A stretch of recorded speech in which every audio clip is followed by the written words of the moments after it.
เป็นหน้าใดได้มาอยู่ลาวเป็นตาย่านปะบ่ตาย่านเนาะลาวไทยเป็นพี่น้องกันนะทุกคนเนาะว่าเป็นตาย่านนนถ้ามาประเทศขอบใจน้องเนาะที่ให้อันสัมภาษณ์เพิ่นยังเว้าบ่เก่งเทื่อว่ามาอยู่ลาวเว้าภาษาลาวยังบ่เก่งปานใดว่าซั่นเพิ่นเว้าภาษาไทยเนาะสบายดีสวัสดีค่ะพี่น้องฟังลาวฟังไทยทั้งในและก็ต่างประเทศเด้อตอนนี้ครูโอมาอยู่ที่ร้านนี้ร้านปลาปิ้งปลาพอดีกลับมาจากโรงเรียนทุกคนเบิ่งจะใส่หมวกคิดว่าอยากกินปิ้งก็เลยมาเวะแต่ว่าพอที่ว่าเอาโทรศัพท์มาถ่ายคลิปน่ะมีหนุ่มไทยมาค่ายปิ้งปลาอยู่บ้านเฮาค่ะนะเดี๋ยวจะไปสัมภาษณ์น้อยนึงเนาะขออนุญาตเพิ่นแล้วมาถ่ายใดว่าซั่นเบิ่งอย่างนุ่งสุดทางการเนาะนี่วางแห้งเลยล่ะสวัสดีครับเพิ่นว่าจักบ่ได้ยินฮู้แหละเพราะว่าโทรศัพท์ขอบ่ได้เอาไม้มาเนาะเอาโทรศัพท์ถ่ายซื่อๆอันนี้เฮาเอิ้นว่าปลาเผาครับทางไทยเรียกปลาเผาเดี๋ยวนี้เรียกพันปลาครับฝั่งไทยเพิ่นเอิ้นว่าปลาเผาทุกคนบ้านเฮาเอิ้นว่าพันป่านี่ชุดละ100,000อันนี้ชุดละ100,000นี่ถ้าเป็นเงินไทยนี่เท่าไหร่ประมาณ180 กับ170เนาะนี่170ทุกคนเดี๋ยวมีน้ำจิ้มด้วยครับมีน้ำจิ้มพร้อมเนาะขอมาซื้อปลาปิ้งแล้ว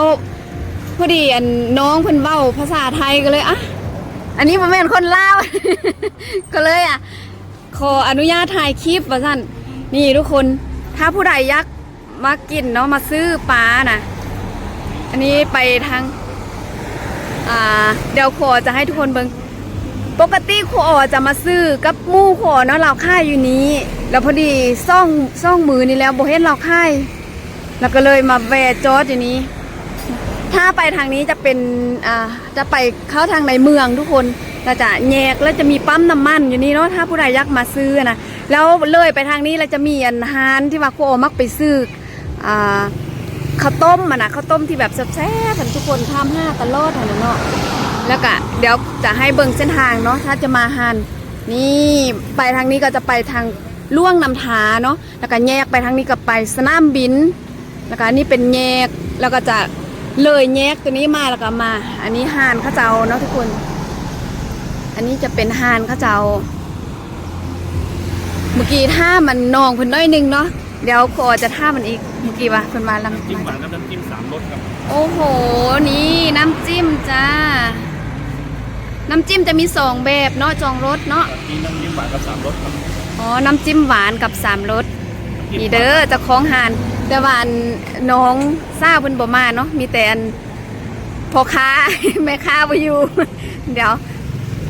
ถ่ายรูปขอถ่ายรูปเจ้าของห้านก่อนเด้อ1 2 3พุ่นเจ้าของห้านพุ่นอยู่ในพุ่นกำลังปิ้งปลาอยู่ในพุ่นฮู้เอาปลามาปิ้งขอถามน้องหน่อยนึงน้องมาอยู่ลาวนี้โดนบ่มาตอนมกราคมอ๋อฮักกะมาทุกคนแล้วก็มาสวยแฟนค่ายเครื่องเนาะเป็นได้เศร้าลาวได้เศร้าลาวมาเป็นแฟนเป็นก็เลยมาสวยแฟนค่ายเครื่องแล้วก็ค่ายปิ้งมื้อหน้าถ้าพี่น้องฝั่งไทยเนาะเพราะว่าฝั่งไทยฝั่งลาวถ้ามาเนาะมาอุดหนุนเนาะนี่ห่านเพิ่นอยู่นี่อันนี้ก็แม่นบ่อันนี้เนี่ยร้านน้องสาวอ๋ออันนี้เป็นร้านน้องสาวเคยมากินแล้วเทื่อนึงเคยมาซื้อแต่ว่าแบบไปนั่งนะเคยมาเทื่อนึงแล้วน้องเพิ่นอาจจะจื้ออยู่จื้อน่ะ เคยมานั่งกินอยู่นี้เทื่อนึงแต่ว่ามาแวะซื้อนี่แวะตลอดแต่ว่าจะว่านั่งนี้ก็มีแต่เทื่อเดียวว่าเปิดฮักก็เปิดเนาะฮักก็เปิดเดี๋ยวพอมาแต่ว่าน้องเดี๋ยวถามน้องก่อนอยู่จังหวัดใดล่ะอยู่ลำปางเนาะอยู่ลำปางมาอยู่ลาวเลยบ่หรือว่าจังใดยังอีกครับดูก่อนอยู่ก่อนเนาะถ้าว่าทึกใจติดใจหลังจะมาอยู่เลยคนลาวเป็นอะไรนะฮะ กดีครับ น่าฮักดี ฝากหนุ่มไทยได้ เป็นหน้าใดได้มาอยู่ลาวเป็นตาย่านปะ บัว บ่ตาย่านเนาะลาวไทยเป็นพี่น้องกันนะทุกคนเนาะบ่เป็นตาย่านเนนถ้ามาประเทศลาวกะประมาณนี้แหละนี่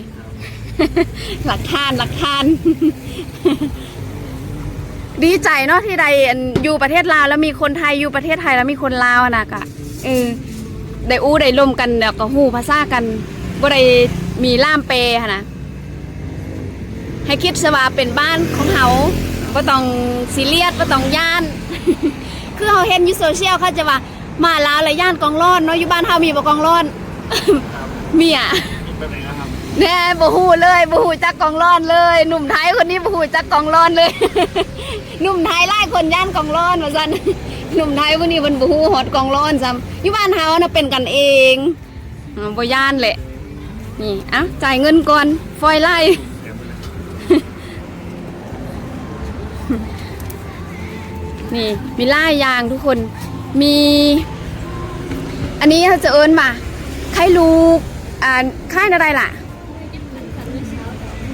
หน่วย7,000ซ้ำหน่วยสาวเนาะแล้วก็อันนี้ไข่อันนี้ไข่ปิ้งบ่แม่นไข่ลูกแม่นตัวนี้ แล้วก็จะมีไล่อย่างไม้ละ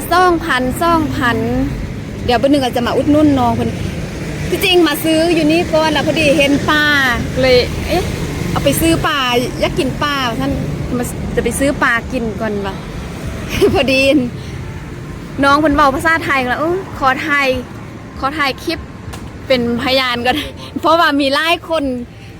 เว้าว่ามาประเทศลาวแล้วเป็นตาย่านว่าซี่ว่าซั่นหั่นนะก็เลยอยากให้ทุกคนได้เห็นว่าบ่แม่นแต่คนเดียวนี้เนาะหลายคนได้หนุ่มไทยที่ว่ามาอยู่ประเทศลาวอะทุกคนเบิ่งรถกลับบ้านรถก็บ่ได้ล้าง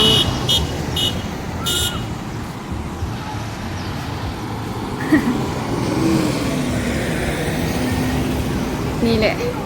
บ้านเฮาก็คือบ้านเฮาอยู่เมืองห้วยทรายแขวงบ่อแก้วอันนี้บ้านอุดมเด้อทุกคนห่านเขาเจ้าจะตั้งอยู่บ้านอุดมถ้าผู้ใดอยากสั่งพันปลาปิ้งปลานี่เบอร์โทร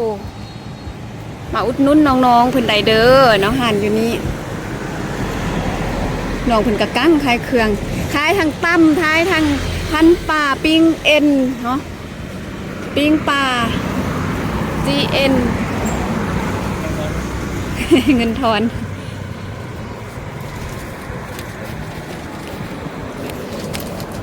ซื้อแต่ปลาดุก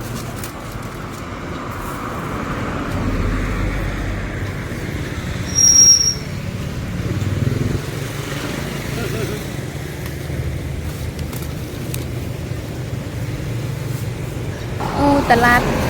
นัดมาเข้ามาข้าวเหนียวมีแล้วเดี๋ยวแป๊บนึงเด้อใส่เงินก่อน ฝากร้านแน่ถ้ามีพี่น้องฟังไทยม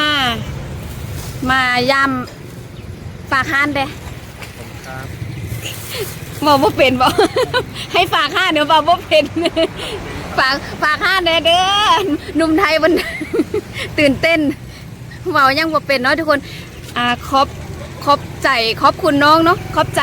จน้องเนาะที่ให้สัมภาษณ์ เพิ่นยังเว้าบ่เก่งเทื่อเอามาอยู่ลาว เว้าภาษาลาวยังบ่เก่งปานใดว่าซั่นเพิ่นเว้าภาษาไทยเนาะเดี๋ยวคอยจะต้องไปกลับหอพักก่อนทุกคน